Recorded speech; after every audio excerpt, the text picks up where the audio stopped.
Welcome to our podcast. I'm Karen Avari. And I am Nuala Gage. Together, we are the safety collaborators and co-founders of Safety Collaborations. So we help people change the way they think about safety. In fact, we are passionate about it. And we do this by engaging in dialogue and testing the levels of trust and psychological safety, which are core to organisational culture. Making safety part of your DNA so that your people speak up, show up, do right, and become safer every day for yourself, your team, and your business.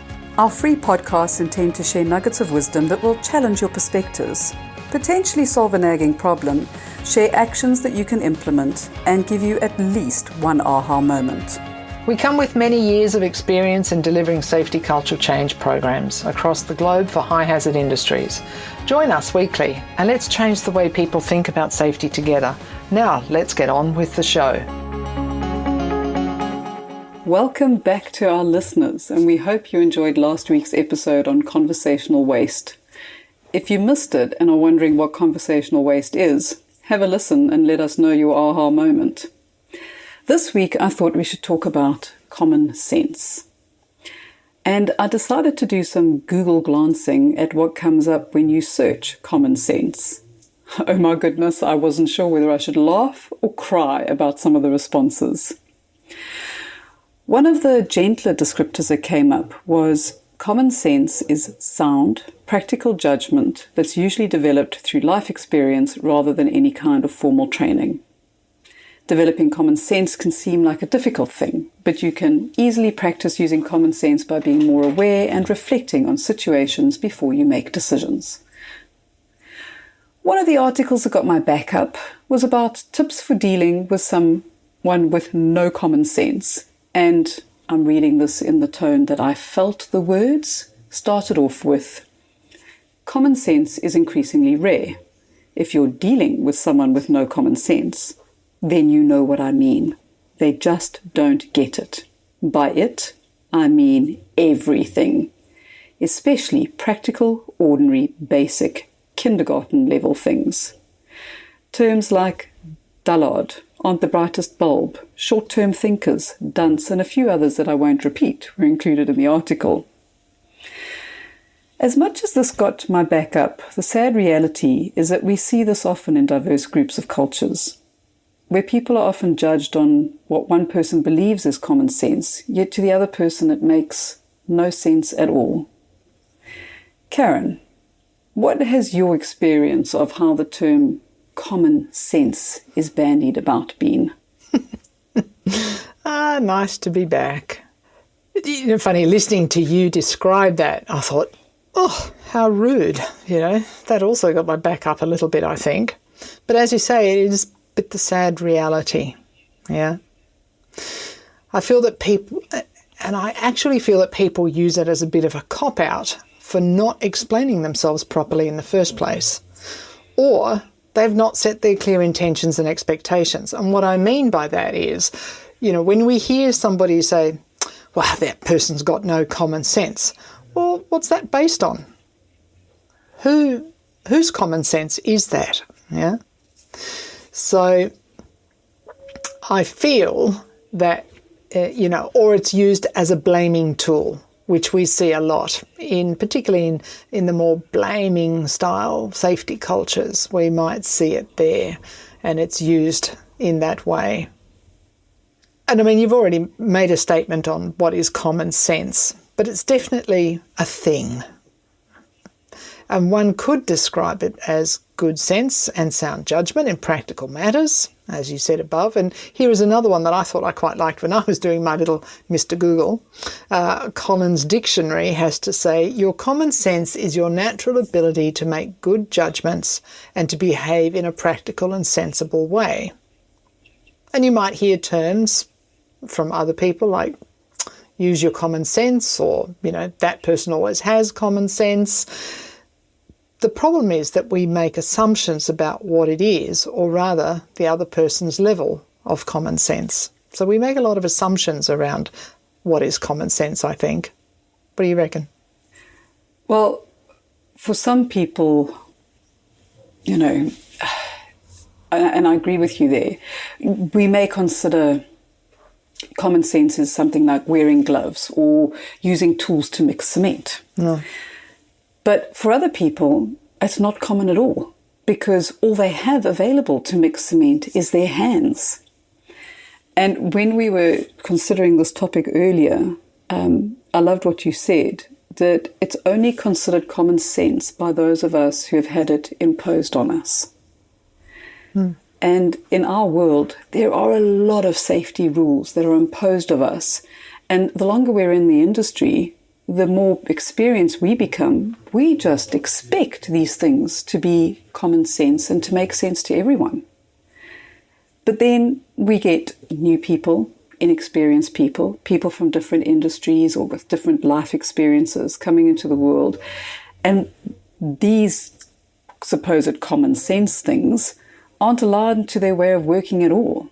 And what happens is that they don't know that this is common sense. We expect them to know it's common sense, and it causes frustration, delays, miscommunication, and at worst it can cause incidents. And then what happens? We have to go back and we have to redo, we have to explain, we have to fix, we've got to deal with the conflict it causes and deal with the added frustrations. And as I'm thinking about this, it reminds me of last week's topic on conversational waste. And I just think how much time, effort, and energy is wasted assuming that what we are asking is common sense to the person we're asking it to. Absolutely. And I think, it's worth talking a little bit more about assumptions and assertions, actually. So assumptions are, our opinions. They're based on our judgments, on the quality of what we assume is the way we observe the world, or the quality of someone or something based on a certain set of criteria or standards. Mm-hmm. And to assume is to believe that something without having definitive proof in a sense. Right? So we often make assumptions based on what we think is truth, but often that truth is not grounded. Many years ago, when I first started looking at some of this work, I think we used, there was a very common saying around, the truth of the matter is. Oh God, I actually try very hard never to use that term, right? I try really hard not to make that statement, because it's a declaration of, well, I assume that's true, but true to who? Right? And I think common sense is a little bit in that category as well. We say, well, that's common sense. But well, common sense to whom? And based on what? Yeah. So, and I think when we do that, we run that risk of adding to the conversational waste, as you pointed out, right? Because if we've not tried to ground our assumptions, meaning discover whether that pencil really is black or that person actually is 6 foot tall or the weather really is 32 degrees or not, right? Then we set up these we haven't made the expectations clear about what's going on, and we haven't had a conversation around to try and align what common sense is, if you like. Yeah. So, and it's in those moments that we might say, oh, but that is just common sense, isn't it? Exactly. And you look at the person next to you and you go, look at him. I mean, this is just common sense. What's wrong with him? And then it brings in a whole different set of judgments and, ways of justifying our opinions and justifying how we think that it should be done, or the interpretation. Yeah. And I love what you said earlier, where people use it as a cop-out. Yeah. When actually maybe it's because I haven't taken the time to actually ground it, clarify, and move forward. And at a conference many years ago, I attended a session on common sense, and I've never forgotten the speaker's words, where he said, common sense is only common when there is an agreed understanding that makes sense to everyone involved. Mm.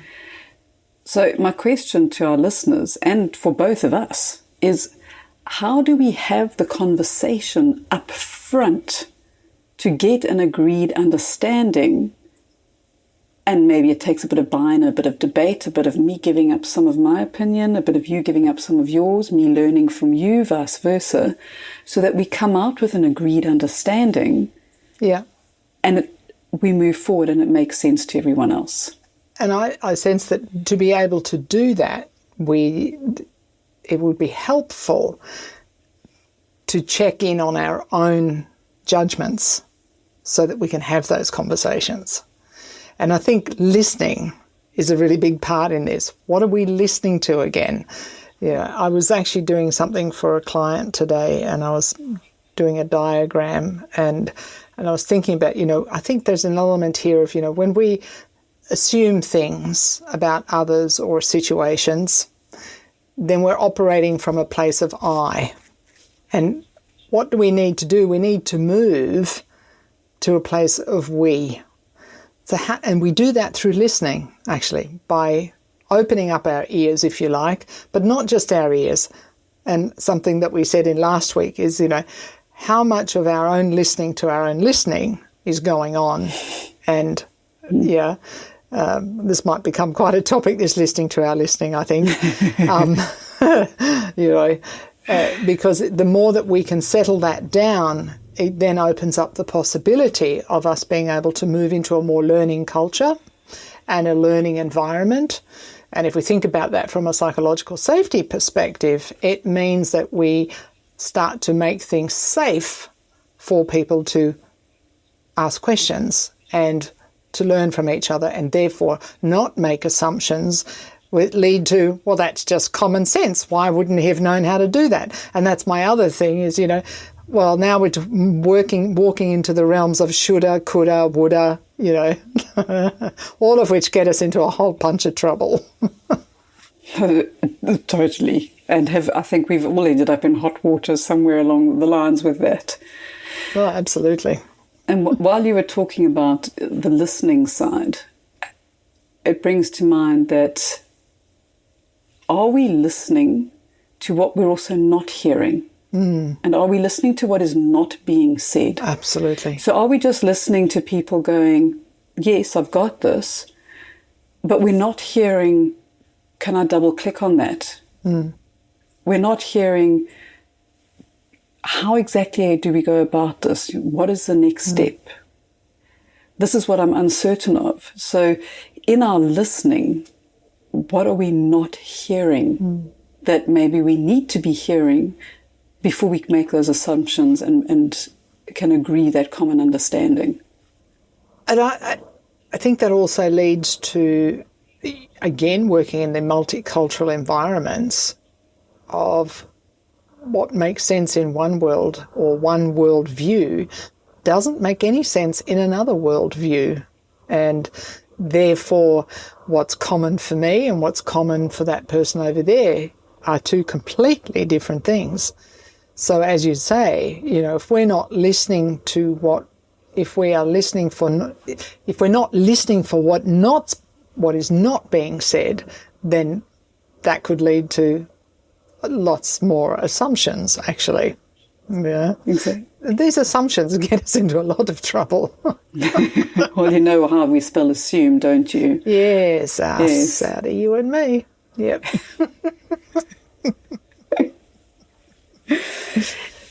So when I was doing one of the coaching courses, they introduced a model called ORJI, ORJI. So it's around observations. What am I observing? What is the actual reality in this? What are my judgments? And what are my interpretations around this? Absolutely. And as a facilitator, you would walk through the door and you would slam the door, walk up to someone, whisper with lots of gesticulations, something in their ear, and get up and walk away. And then you would ask the group, what did you see? What did you observe?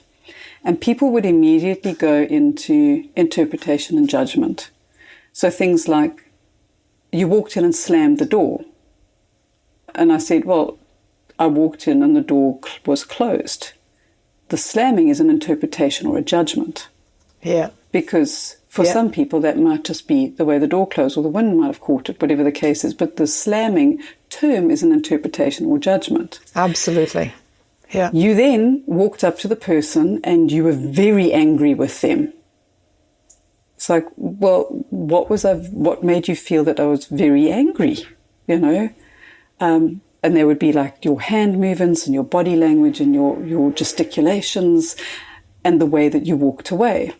And be like, okay, let's take a step back. Because again, that's interpretation and judgment. Mm-hmm. And then you ask the person, what is it that I said to you? And he says, you know, do you see that the door is closed? And they're like, what? So, you know, it's kind of like bringing it back into what are our interpretations and judgments and assumptions we're making about things. And yeah, I mean, I won't go into the whole debrief of the exercise. You get the point. Absolutely. But how do we bring it back to what are we truly observing and what is the reality? Because our natural instinct is to jump into judgment and observation. And when we think of safety, it brings us to those complete misunderstandings often and misinterpretations and conflict unnecessarily, and coming back to that statement, but it's common sense. I would have just thought he would have just done it the right way the first time. Yep. The joys of being the observers of our own little worlds. Absolutely. Absolutely. And, you know, when we look at the world that we work in, and it really is, it can be such a challenge. I find myself doing it all the time. I'll go into a situation and have to check myself and say, why am I assuming that people would think the way that I think? Why am I assuming that people would work the way that I work? Because it makes me feel safe. It makes me feel that I have a sense of expertise, possibly, in what I'm doing. But it can also, on the other side, possibly be a sense of ego. And is it healthy ego? Is it unhealthy ego? I mean, that just brings another debate into the conversation. I think there's also something around past experiences.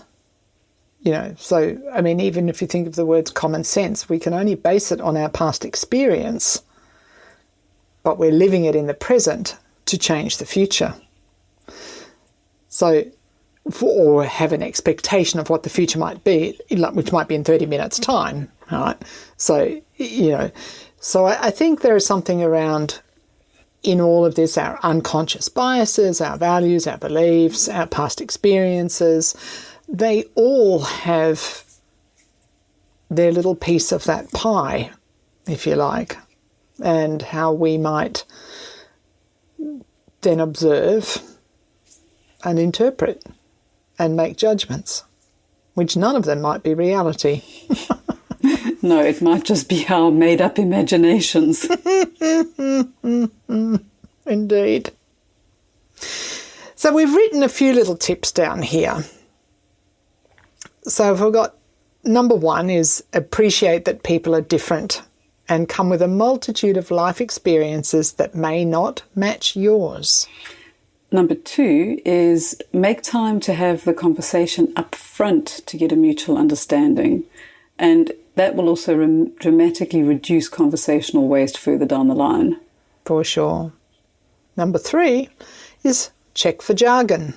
That's one of the sure ways to confuse people, is if you come from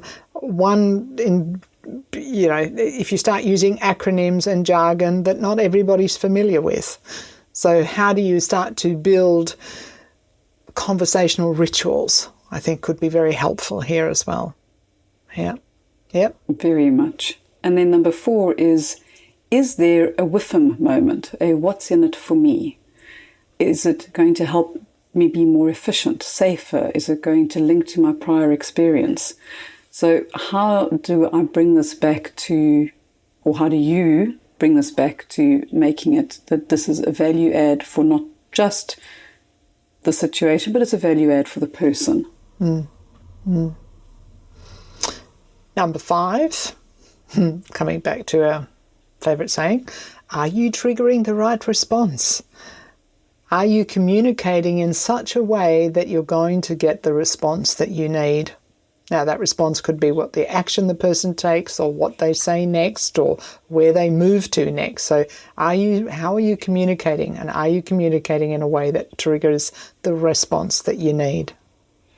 And number 6 links so much into that, which is, are you matching the message to the person rather than trying to squeeze the person to match your message?